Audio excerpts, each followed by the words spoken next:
The empty seat. For hundreds of years, the Galactic Council gathered inside a hall so large that even stars seemed small compared to it. The chamber was carved from living stone and wrapped in glass that showed the swirl of galaxies beyond. Thousands of voices from countless worlds echoed there, deep, sharp, metallic, soft, and strange. They debated laws, made alliances, and decided the future of civilizations. Yet one seat was always empty. It was a large chair carved with a blue and white emblem, left waiting for the species called humans. Every meeting, the other delegates glanced at that empty place, then laughed or whispered among themselves. Earth had been invited many times, but they never came, not once. At first, some thought Earth was too young to understand galactic politics. Their planet was small, their technology still climbing, their history full of wars and mistakes. Why would humans matter in the great halls of the galaxy? But as the centuries passed, whispers began to change. Some species said Earth was simply arrogant, ignoring the call of the stars. Others believed humans were weak, afraid to stand in front of stronger races. And still others feared that the silence meant something else, something darker. The Zathari, a reptilian race known for sharp memory, remembered how humans had resisted every invasion in their past. "Do not mock them," the elder Zathari hissed once during a council debate. "I studied their wars. When cornered, they fight like fire." The hall had laughed at him. The Valen, insect-like diplomats tapped their claws together in amusement. "Humans? Fire? No, elder. They are dust. Their silence means nothing." Yet deep inside, even the Valen avoided the empty chair. They did not admit it, but the absence of Earth felt heavy, like a shadow stretching across every gathering. Meeting after meeting, wars were planned, treaties were broken, and empires rose and fell. Still the chair waited, silent, patient. One young alien, a scholar from the Luran species, once asked during a council break, "Why does Earth never attend?" His teacher gave a tired answer.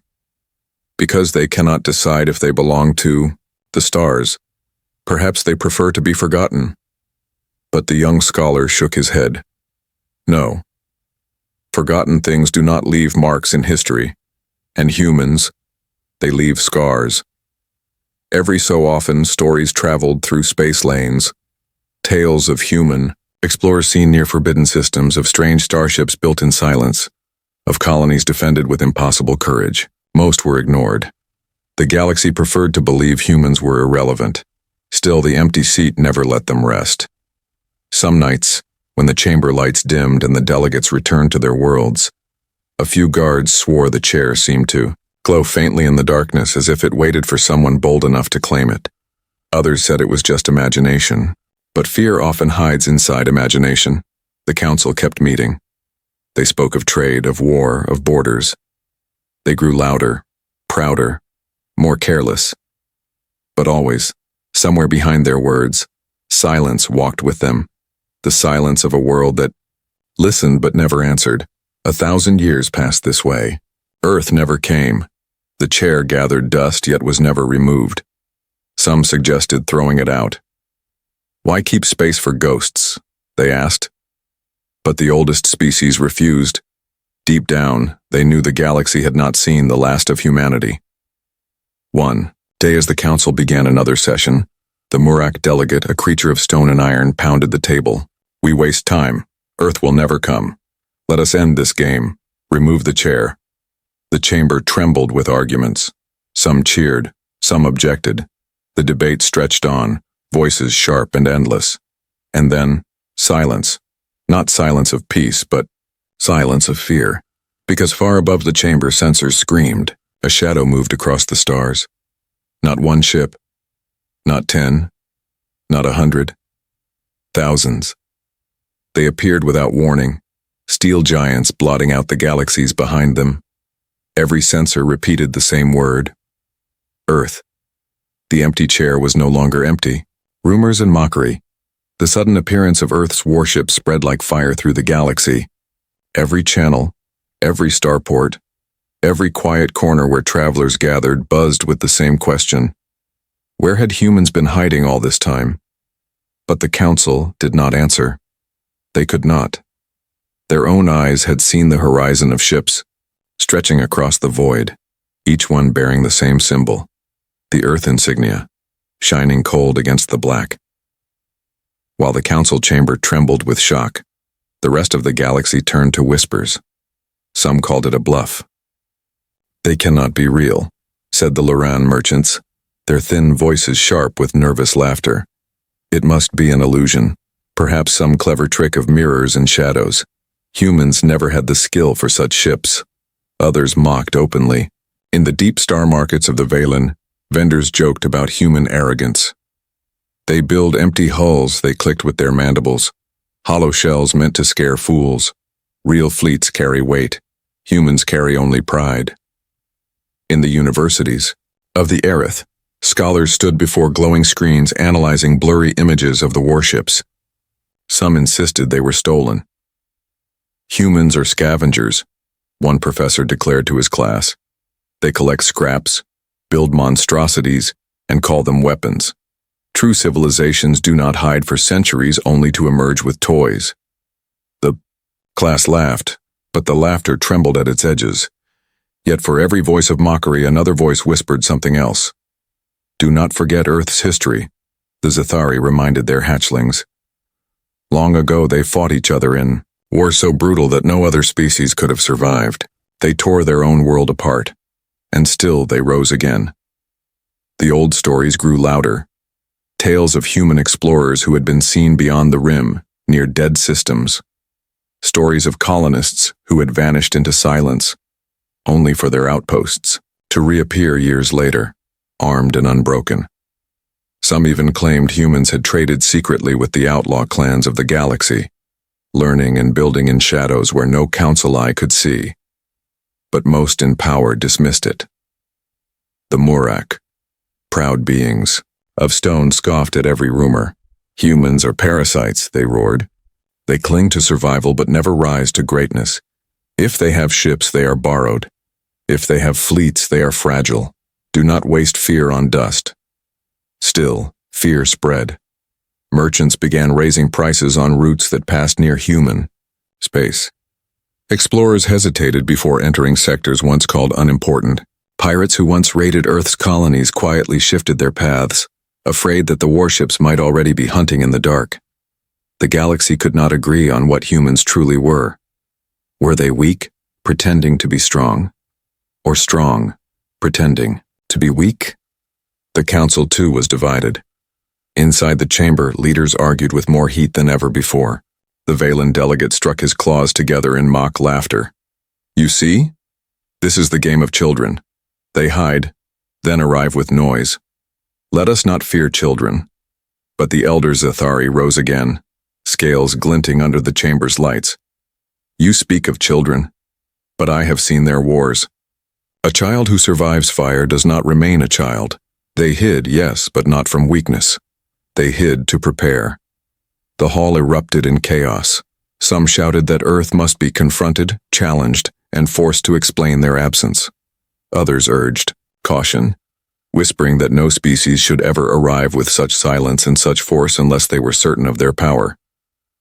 In the back of the chamber, a young Loran scholar sat silently, watching the storm of voices. His eyes drifted to the once empty chair that now seemed alive with meaning. For years he had studied humans in secret, collecting scraps of their art, fragments of their language, songs carried through the void. And in those scraps, he had seen something the others ignored. Humans were builders of memory. They forgot nothing. Every scar, every wound, every insult, they carried it all forward, turning pain into steel. The scholar whispered to himself, unheard beneath the noise. They are not here to speak. They are here to remind. Outside the chamber, the fleets of Earth remained still, silent giants waiting in orbit. No signal, no demand, no explanation. Only presence. And the galaxy, caught between laughter and fear, did not know which truth to believe. The sudden arrival, the Galactic Council chamber, was louder than it had ever been. Voices clashed like thunder echoing across the crystal walls. Some demanded war, others demanded peace, but no one truly knew what to do. Then, in the middle of the chaos, the floor shook. At first it was a soft vibration, like the hum of distant engines. Delegates paused, blinking at each other, unsure if it was real. Then the vibration grew stronger, rattling the long glass tables, shaking the pillars that reached up into the stars. A deep alarm filled the air, a sound rarely heard, an invasion signal. Every delegate turned toward the ceiling as the crystal panels shifted, revealing the blackness of space beyond. What they saw froze the entire chamber. Warships. Thousands. Of them.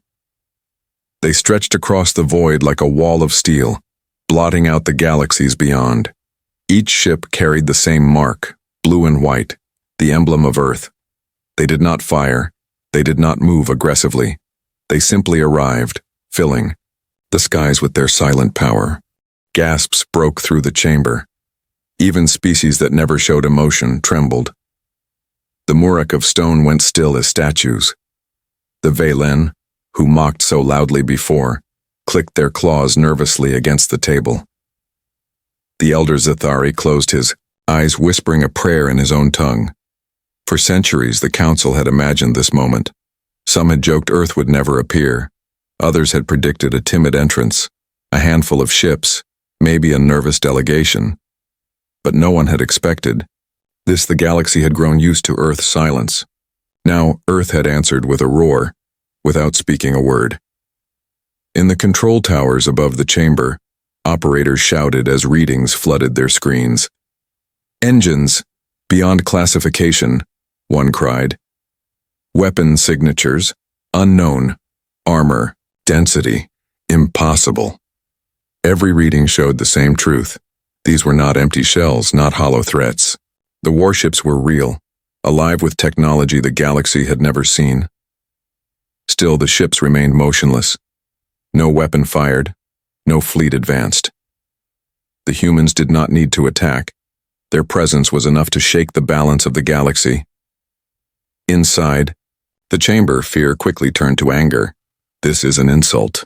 The Murak delegate roared, his stone fists slamming the table.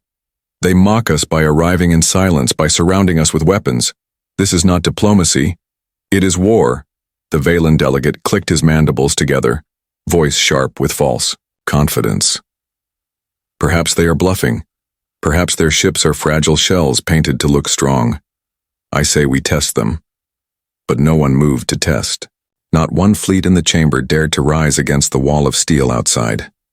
The chamber doors shook, a silent entrance. The vast chamber of the Galactic Council had never been so quiet.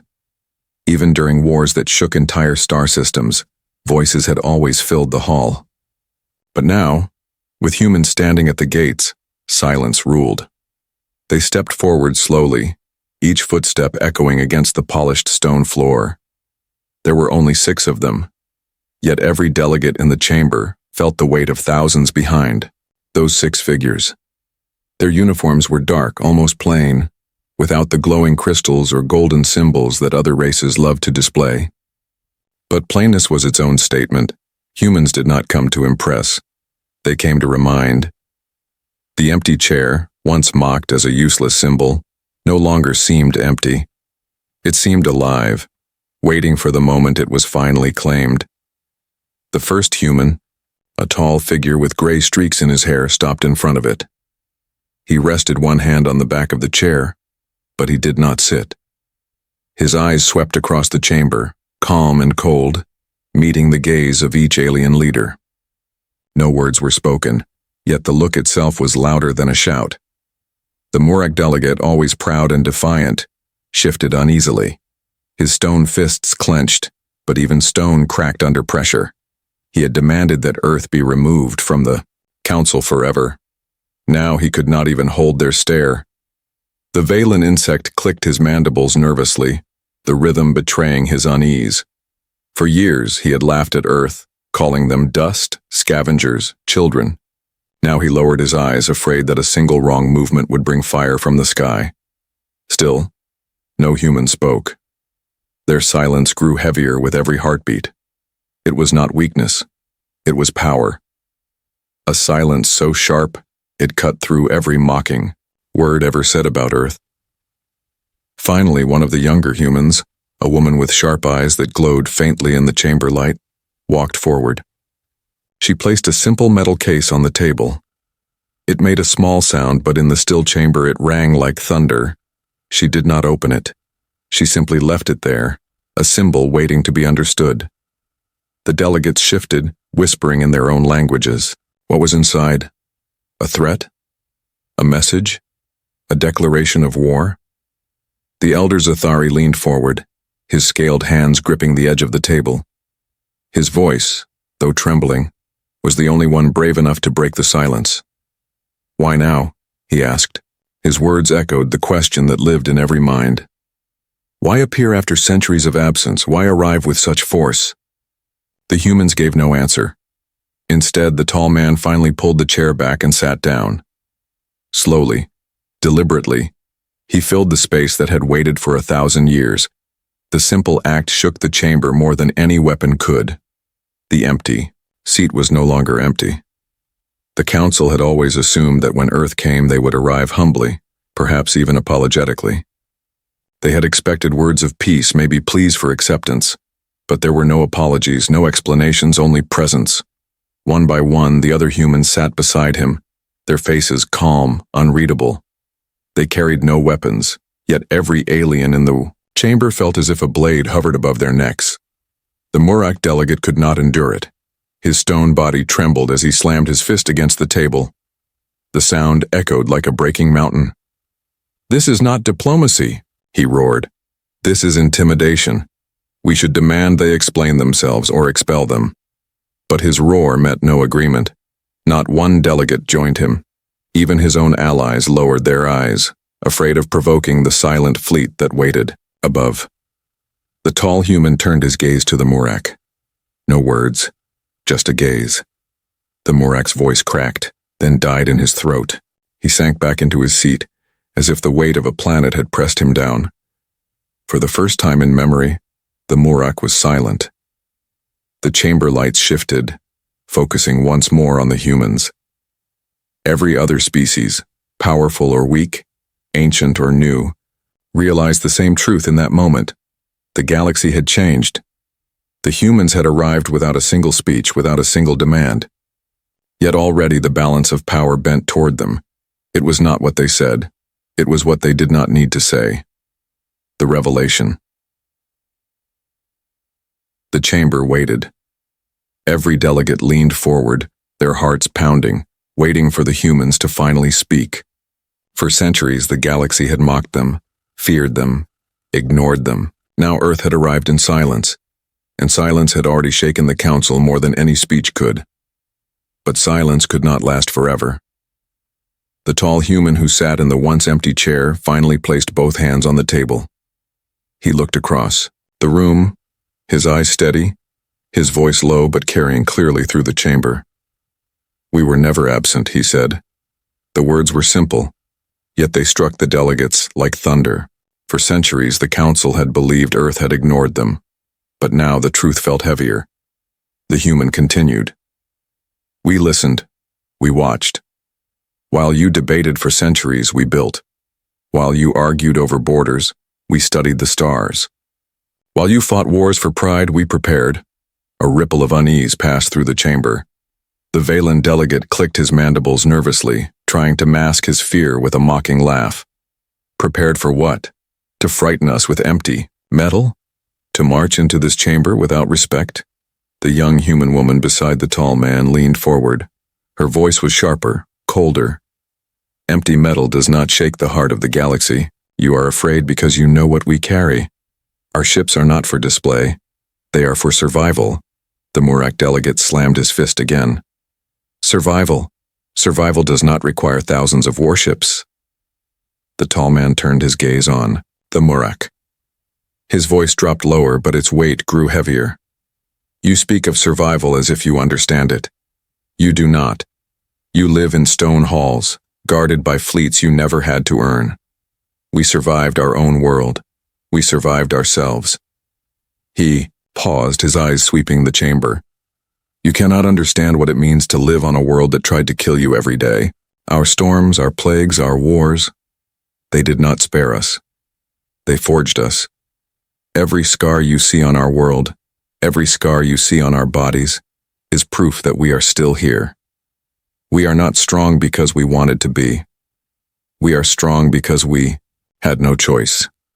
The chamber grew silent again. Even the elder Zathari, who had defended humans before, leaned back, his scales pale with shock. He had spoken of human fire, but he had never imagined the fire could burn so long. The young Luran scholar who had studied humans in secret whispered under his breath, almost in awe, "They carry their scars like banners." The woman opened the case she had placed on the table earlier. Inside was not a weapon, but an old photograph, grainy, black and white, showing human soldiers standing in the ruins of their own cities, their faces weary but unbroken. "This," she said, her voice steady, "is why we were silent. We did." Every eye turned as the massive gates, untouched for centuries, opened slowly with a deep groan of metal. Light spilled into the hall, bright and sharp. Silhouettes stepped forward, human shapes outlined against the glow. The noise of the chamber died. Humans entered. There were only a handful, yet they walked as if carrying the weight of entire fleets behind them. Their uniforms were dark, simple, without the golden ornaments that alien leaders loved to wear. But there was something in their eyes, something sharp, unyielding, like storms trapped inside glass. They did not speak. They did not bow. They walked calmly to the long empty chair and stood beside it, silent as their ships above. The council watched, paralyzed between pride and fear. For the first time in 1,000 years, the galaxy felt what humans had always carried, silence heavier than words.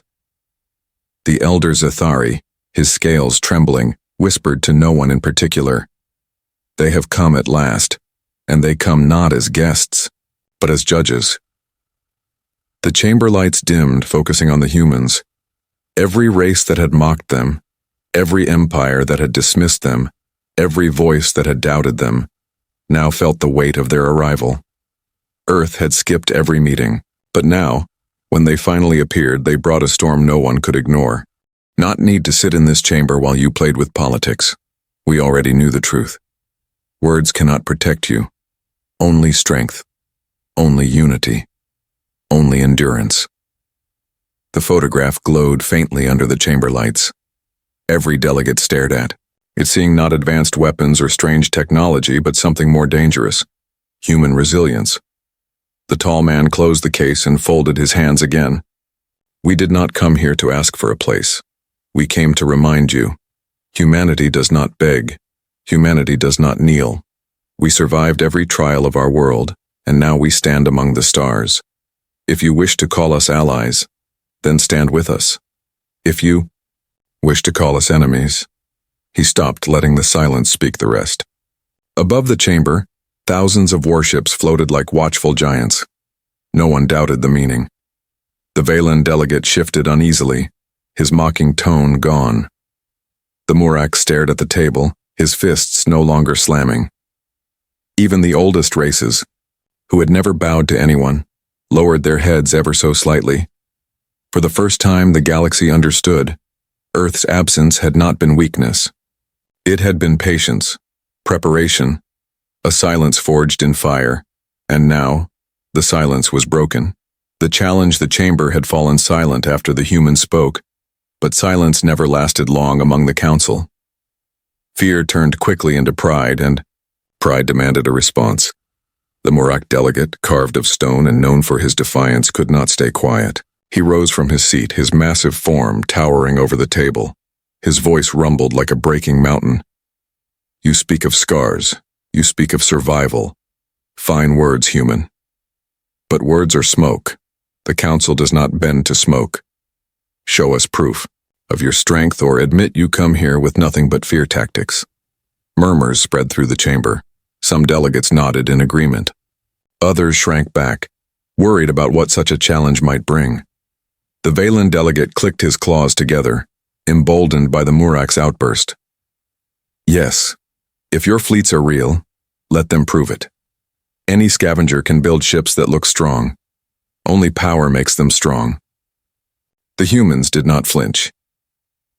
The tall man leaned back in his chair, studying the Murak with steady eyes. For a moment he said nothing, letting the weight of silence fall again. Then he turned slightly to the young woman beside him.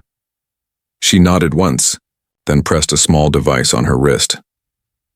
Above the chamber, in the blackness of space, one of the human warships stirred. Engines hummed softly, and the massive vessel glided forward. Its armor gleamed, its weapons silent, but ready. The galaxy watched as the ship positioned itself before a dead moon orbiting near the council station. The operators in the control towers gasped. "They are targeting the moon," one shouted.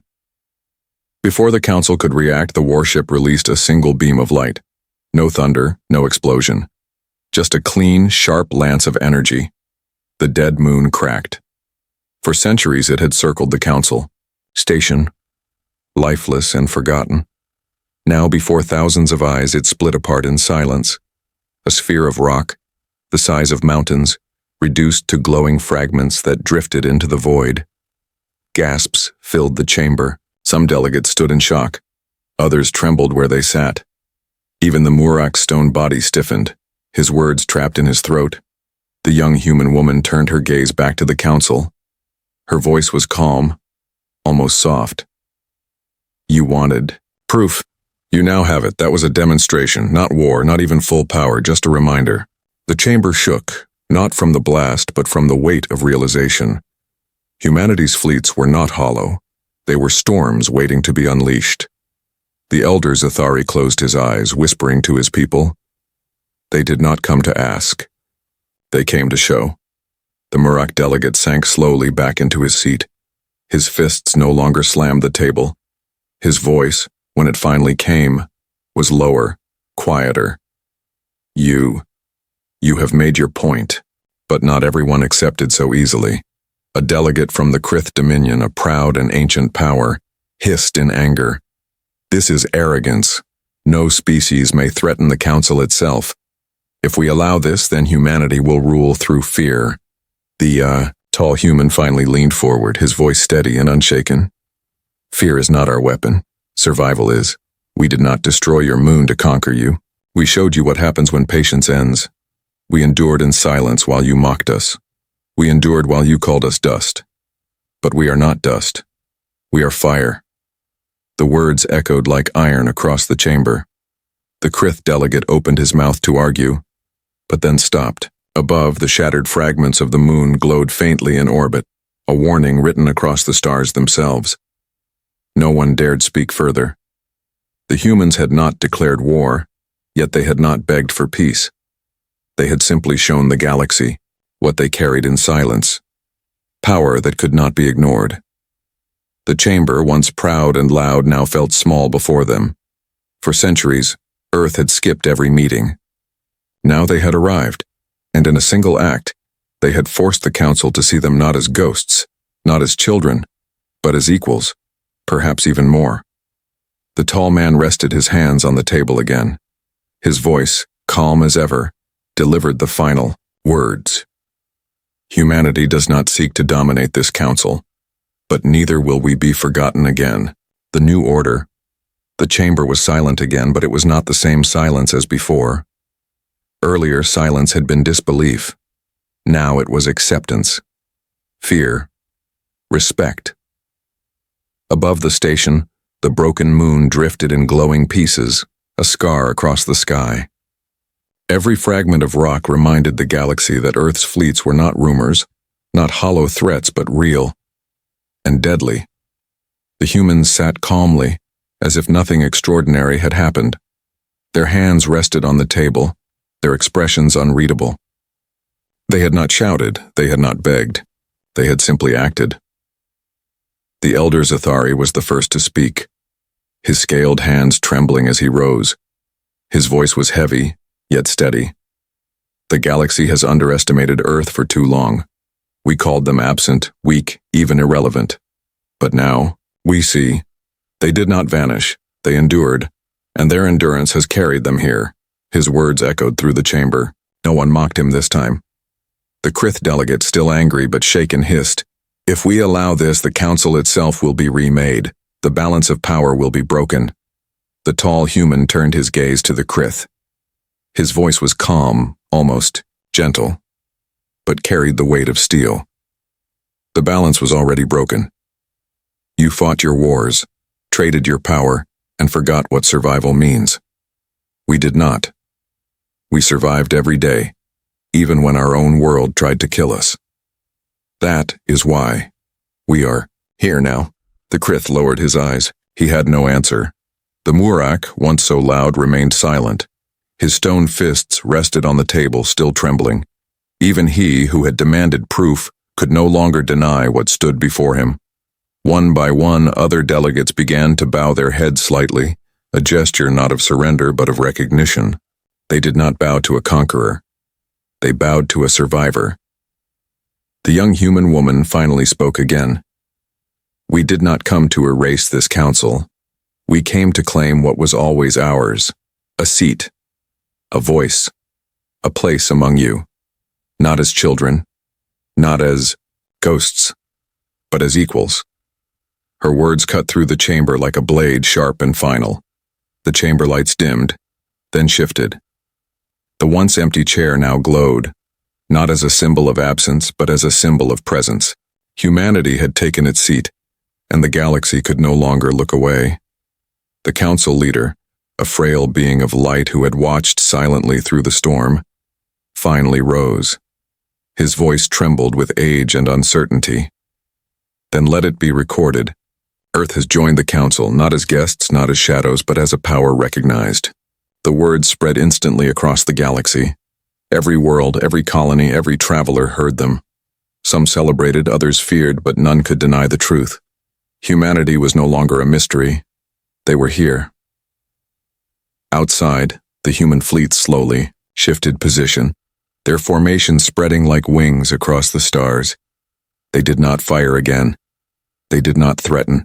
They simply remained, a wall of steel that reminded the galaxy of Earth's patience and Earth's fire. The young Luran scholar, watching from the back of the chamber, whispered words that would be remembered for generations. The empty seat was not empty. It was waiting. And now, the wait is over. The council adjourned. Delegates filed out, their minds shaken, their worlds forever changed. None spoke against the decision. None dared. The humans remained seated for a moment longer. The tall man glanced at the glowing chair, then at his people. His voice was quiet, but it carried the weight of centuries. "We have arrived," he said. And with those words, the galaxy entered a new age. The new order was not one written in laws or treaties. It was written in silence, scars and steel. From that day on, no meeting began without every delegate first glancing at the chair of Earth. Not with laughter, not with mockery, but with respect. The empty seat was empty no more.